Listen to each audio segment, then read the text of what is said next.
नमस्कार दोस्तों, वीडियो बहुत दिनों बाद आई है लेकिन बहुत काम की वीडियो है। मोस्टली सेलर्स का जो एक सवाल जो सबसे ज़्यादा पूछा जाता है वो ये है कि उनको प्रॉफिट क्यों नहीं हो रहा है। उनको ई कॉमर्स का बिजनेस करते हुए महीने 2 महीने 4 महीने हो गए लेकिन वो प्रॉफिट नहीं बना पा रहे हैं। तो ये आज की इस वीडियो में हम इस टॉपिक में वो सारी चीज़ें कवर करने की कोशिश करेंगे जो आपके प्रॉफिट को बनाने से संबंधित है। आपको प्रॉफिट ऑनलाइन बिजनेस में कैसे हो सकता है और आपको क्या टैक्टिक्स अपनानी पड़ेंगी जिससे आपको इस ऑनलाइन के बिजनेस में प्रॉफिट बना सकें आप। दोस्तों, जो गलतियां मैंने शुरुआत में की थी ई कॉमर्स बिजनेस करते हुए और सीखते हुए, वो मैं आपको इस वीडियो के माध्यम से समझाने की कोशिश करूंगा। जी हाँ दोस्तों, जब हमने फुटवियर का बिजनेस अपना ई कॉमर्स पर स्टार्ट किया तो हमें 2.5 साल लगातार कंटिन्यूस लॉस हुआ।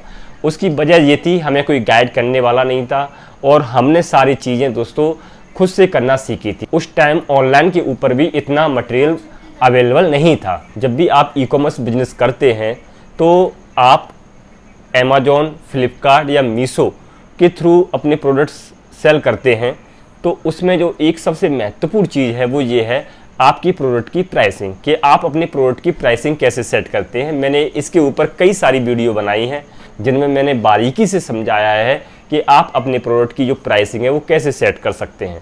दोस्तों, प्राइसिंग सेट करने में ही पूरा गेम है। अब यहाँ पर जो ई कॉमर्स वेबसाइट हैं उनका भी दोस्तों अलग अलग फैक्टर है प्राइसिंग को लेकर। यदि हम मीशो की बात करें तो मीशो पे दोस्तों अंडर 600 वाले जो कस्टमर हैं वो बहुत ज़्यादा हैं और आपका प्रोडक्ट यदि दोस्तों 400 या 300 तक कॉस्टिंग में आ रहा है तो आप यदि उसे मीशो के ऊपर सेल करेंगे तो मीशो पर ऑर्डर आपके हो सकता है कम आ पाएँ या आपको वहाँ पर ऑर्डर मिले ही ना। तो दोस्तों ऐसे ही अमेज़ॉन और फ्लिपकार्ट के अपने अलग अलग कस्टमर हैं, लेकिन दोस्तों मेरी इन सब के ऊपर जो राय है वो ये है कि आप हमेशा जब भी प्रोडक्ट अपना सेल करें तो एक प्रीमियम प्राइस पर अपना प्रोडक्ट सेल करें। क्यों?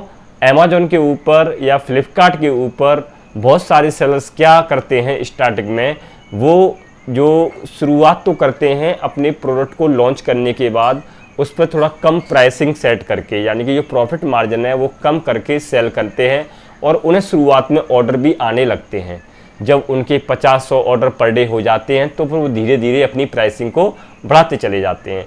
जब वो प्राइसिंग बढ़ाते हैं तो उनके ऑर्डर जो है वो कम हो जाते हैं तो फिर वो दोबारा अपनी प्राइसिंग को फिर उतना ही कम कर लेते हैं जितना वो पहले उन्होंने स्टार्टिंग में सेट की थी।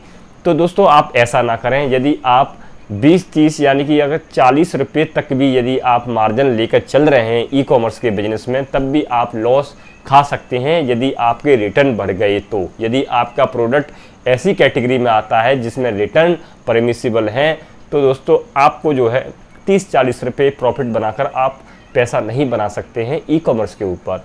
आपको एक प्रीमियम प्राइस पर ही प्रोडक्ट सेल करना होगा, तभी आप प्रॉफिट बना पाओगे। मैं आपको एग्जाम्पल के तौर पर समझाने की कोशिश करता हूं कि जब हम अपना फुटवियर का बिजनेस कर रहे थे स्टार्ट, तो हमने 170 रुपये तक का अनब्रांडेड फुटवियर हमने सेल करना स्टार्ट किया। तो अनब्रांडेड प्रोडक्ट में दोस्तों क्या होता है, क्वालिटी बहुत ही लो होती है, चीप क्वालिटी होती है, तो उसको हम कम रेट में ख़रीद रहे हैं तो उसको कम रेट में हम सेल भी करते हैं, तो जिससे ऑर्डर वॉल्यूम ज़्यादा आता है। लेकिन यदि आप अच्छी क्वालिटी का जूता परचेज करेंगे, किसी ब्रांडेड कंपनी का जूता परचेज करेंगे तो आपको 1000 रुपये तक की रेंज में अच्छा जूता आपको मिलता है। लेकिन दोस्तों यदि आप 170-180 रुपये का यदि हम जूता सेल करते थे तो वो अनब्रांडेड होता था। उसमें दोस्तों ऑर्डर तो खूब दबाकर आते थे लेकिन उसमें कस्टमर रिटर्न भी खूब आते थे, क्योंकि जो एक्सपेक्टेशन है कस्टमर की वो दोस्तों उसमें फिट नहीं बैठती थी। तो आपको क्या करना है, आपको प्रोडक्ट की क्वालिटी बेशक आप इंक्रीज़ कर दीजिए। अभी हमने फिर स्टार्टिंग में क्या किया, जब हम चीप क्वालिटी का शूज़ सेल कर रहे थे तो उसमें हमारा प्रॉफिट मार्जिन भी कम था, 40-50 रुपये प्रॉफिट मार्जिन होता था, तो उसमें कस्टमर रिटर्न भी दबा कर आते थे, तो जिसकी वजह से हम पैसे नहीं बना पाते थे बल्कि हमें लॉस ही हो जाता था उल्टा। ये बात हमें 2-2.5-3 साल बाद समझ में आई, जब तक हमें काफ़ी अच्छा खासा लॉस हो चुका था। तो फिर हमने अपने प्रोडक्ट की जो कॉस्टिंग है वो दोस्तों 300 से लेके 400 तक हम अपनी कॉस्टिंग लेकर गए अपने प्रोडक्ट की, और उसकी जो क्वालिटी है वो दोस्तों उसको इम्प्रूवमेंट किया। जो दूसरे ब्रांड के प्रोडक्ट हैं हमने वो लिए और उनकी क्वालिटी देखी तो उनकी इक्विवेलेंट हमने क्वालिटी बनाई और उसी जो 300 रुपये 350 रुपये की जो कॉस्टिंग आ रही थी हमारे शूज़ की, हमने उसको सेलिंग प्राइस जो सेट की वो मल्टीप्लाई 3 कर दीजिए आप। यानी कि यदि मैं 400 रुपये का कॉस्टिंग का जूता जो मेरे को कॉस्टिंग पड़ी है तो उसको मैं 1200 में सेल करूँगा। तो 1200 में सेल करूँगा तो उसमें मेरे 50 रुपये ऐड के भी हो गए, क्योंकि आज के टाइम में दोस्तों कंपटीशन ज़्यादा है। यदि आपने कोई प्रोडक्ट बना भी लिया और यदि आप ऐड नहीं लगाएंगे तो आपको ऑर्डर नहीं आने वाले हैं। तो आपको ऐड कैंपेन जरूर लगाने होंगे। तो हमने 50-100 रुपये उसमें ऐड के भी हम शामिल कर लेते हैं और 100-150 रुपये हम उसमें कस्टमर रिटर्न के भी माइनस करके चलते हैं कि हम ये मान के चलते हैं कि मान लो हमारे हर दूसरा प्रोडक्ट हमारा कस्टमर रिटर्न आएगा तो हम कस्टमर रिटर्न के भी पैसे इसमें माइनस कर लेते हैं। फिर भी दोस्तों हमें 100-200 रुपये का प्रॉफिट इसमें बन जाता है। तो यदि आप इस हिसाब से अगर आप स्ट्रेटजी बनाते हैं और ऑनलाइन बिजनेस को दोस्तों आप इस तरीके से करते हैं और अपनी जो प्राइसिंग है वो प्रीमियम रख के आप सेल करते हैं तो पैसे आप ऑनलाइन बिजनेस में बना पाएंगे। 30-40 रुपये के मार्जिन पर यदि कोई सेलर सेल कर रहा है तो मैं गारंटी के साथ कह सकता हूं दोस्तों उसे लॉस में जाना ही जाना है।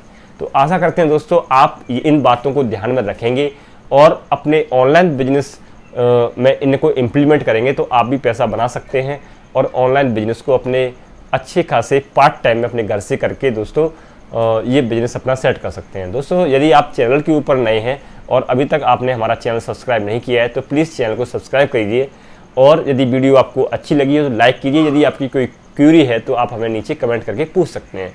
बहुत बहुत धन्यवाद।